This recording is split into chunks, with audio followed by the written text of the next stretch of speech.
For me, it's all about being able to recover from all the physical activities you have to do the day before. If I do everything I need to do recovery-wise, I am putting myself in the best situation possible going forward the next day. So the recovery is as important as anything else, and that's why I do it religiously. I am Enrique Kike Hernandez. Here we are at my house in Phoenix, Arizona. Baseball's been really good to me, obviously. I always grew up wanting to be a baseball player, and here I am.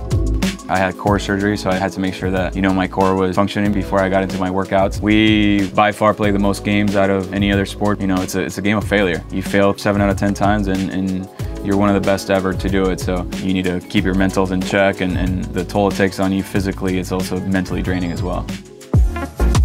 As I'm getting older in my career, I want to be able to extend my career as long as possible. I'm making the recovery part of it as important as all the other aspects of my day. And part of the off season, I was doing plunge first thing in the morning, around 3 minutes a day. And then once those 3 minutes are out, I go underneath for 10, 15 seconds. And then I do the sauna every night for about 25 to 30 minutes. Try to challenge myself to sweat as much as I can right before going to bed. Make sure that I'm sweating all the toxins out and get some blood flow right before going to bed. I found a lot of improvements in my sleep quality once I started doing the sauna every night. In season, it's a little different. I do a little contrast, 3 minutes, 10 minutes, 3 minutes, 10 minutes, putting through that extreme cold so that it fights off inflammation and the circulation starts going again, so that those bad cells start going away and the good cells take over. But I feel like once I started doing these two things as part of my recovery from my surgery, that's when my healing process started being a lot quicker, and I was able to, get over that hump that I needed to get over to make sure that I was feeling 100% and ready for the next season.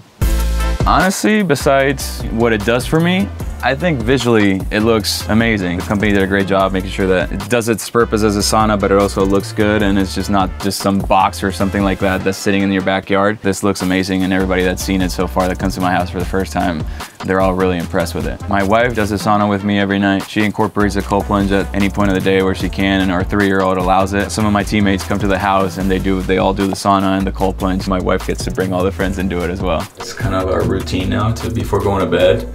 But there's some nights where she lets me play music, and there's other nights where she just wants to chill and meditate a little bit. So I'm just sitting here in silence staring at her. We usually bring the big Yeti jugs. We gotta leave them outside because they get very hot. Coming off surgery, the cold plunge and the sauna were very important as far as my recovery and my healing process. And the cold plunge is natural caffeine, not just caffeine as far as energy and things like that. You go in there for a minute or two, and what it does to your brain and to your hormones, I mean, I've grown addicted to it, so I feel like it would do that for other people if they try it. Besides that, I like to track my sleep. I couldn't get my REM sleep to be over 15%, and my REM sleep is on average anywhere from 25 to 30% now. The only thing I'm doing different is these two things, so I believe it's helping me sleep a lot better, which by default it helps me recover better.